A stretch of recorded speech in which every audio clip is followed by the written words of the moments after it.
একমাত্র ভাই বাংলাদেশ ছেড়ে চলে যাবে, আমারও ঢাকা যাওয়ার সময় হয়ে গেছে। এই জন্য ভাবলাম চলে যাওয়ার আগে ভাইকে একটু মতো রান্না করে ভাইকে খাইয়ে যাই। এই জন্য দুপুরবেলা চলে আসছে আমি রান্না করার জন্য। সো হ্যালো এভরিওয়ান, আসসালামু আলাইকুম। সবাই কেমন আছেন? আশা করি ভালো আছেন। আমিও ভালো আছি। সকালবেলা আমার ভাই ভোরে বেলা বাজারে গেছে। বাজার থেকে আসার সময় বড় একটা রুই মাছ নিয়ে এসেছিল। সেই মাছটাই আজকে দুপুরে আমি রান্না করব। মাকে সকালবেলায় আমি বলছি, মা এই মাছটা কেটে ধুয়ে একদম পরিষ্কার করে দিবা, আমি আজকে দুপুরে রান্না করব। আমার ভাই আমি 2-1 দিনের মধ্যে চলে যাব দেখে এরকম বড় একটা মাছ নিয়ে আসছে আমার জন্য। মূলত আমি বড় মাছ অনেক পছন্দ করি। মাছটা এনে দিয়ে আমাকে বলতেছে যে নাও, তুমি তো 2-1 দিনের মধ্যে চলে যাবে, এই জন্য তোমার পছন্দের মাছটাই তোমাকে এনে দিলাম, রান্না করো, আমরা সবাই মিলে খাবো আজকে একসাথে। মা আমাকে মাছটা ধুয়ে কেটে একদম পরিষ্কার করে দিছে। আর তরকারিগুলো আমি কেটে ধুয়ে পরিষ্কার করে এখানে গোছগাছ করে নিছি। শুধু রান্না করাটা বাকি, রান্নাটা শেষ হলেই হয়ে যাবে। আমার ভাইয়ের তো ছুটি শেষ। দেখতে দেখতে 3 মাস যে কিভাবে চলে গেল বুঝতেই পারলাম না। আর 1 সপ্তাহের মতো ও বাংলাদেশে আসছে।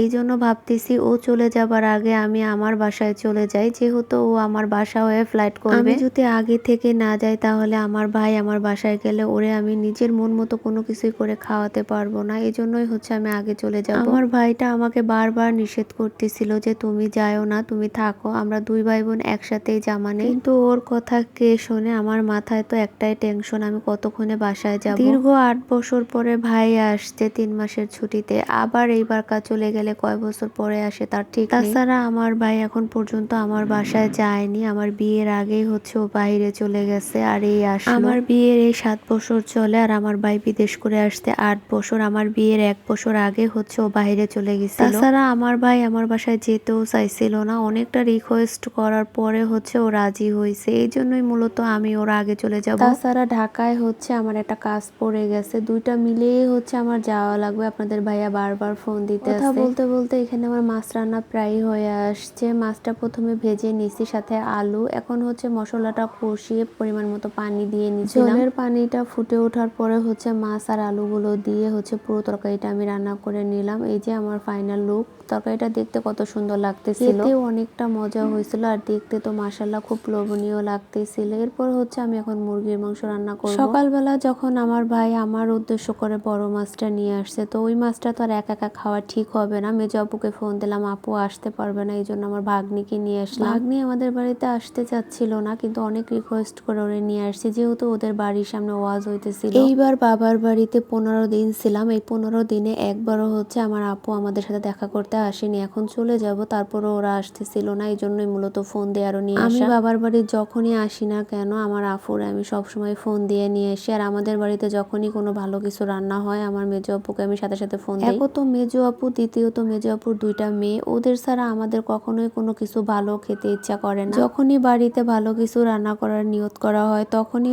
আমরা ওদেরকে ফোন দিয়ে নিয়ে আসি। তারপরে একতো রান্না করে খাই। সেটা আমি হই বা আমার বড় আপু হই, আমরা যখনই 2 বোন আসি তখনই আমার মেজো বোনটাকে আমরা ফোন দিয়ে নিয়ে আসি। যেহেতু বড় আপুও দূরে থাকে, আমিও দূরে থাকি, মেজো আপু তো খুব কাছাকাছি থাকে। তাছাড়া আমার বড় আপুরও কোনো মেয়ে নাই, আমারও নাই, আমার মেজো বোনেরই 2টা মেয়ে। মেজো আপুর থেকে মেজো আপুর মেয়েদের জন্য আমাদের বেশি খারাপ লাগে। ওদের ছাড়া আমাদের কোনো কিছুই মনে হয় গলা দিয়ে নামে না। বাড়িতে আমরা যে কোনো জিনিস খাওয়ার চিন্তা তো ওদের ছাড়া করি না। আর যদিও বাইচান্স কখনো কোনো কিছু হয়ে যায়, আমাদের একটুও ভালো লাগে না আমার ভাগ্নিদের ছাড়া। ওই খাবারটা সামনে নিলেই ওদের কথা মনে পড়ে। আমার মুরগির মাংসটা রান্না করা হয়ে গেছে, আমি উপর দিয়ে ভাজা জিরের গুঁড়ো দিয়ে নিলাম। আজকে রান্নার আইটেম 3টা, আর প্রত্যেকটা রান্নাই আমি করে নিয়েছি। তো মাছটা রান্নার পর মুরগিটাও রান্না করে নিলাম। এখন আমি মাছের পেটিটা রান্না করে নেব। বড় মাছের পেটি এইভাবে বেগুন আর পেঁয়াজ টমেটো দিয়ে চচ্চড়ি করলে খেতে অনেক ভালো লাগে। এই জন্য আমি আজকে এই পেটিটা রান্না করতেছিলাম। এখানে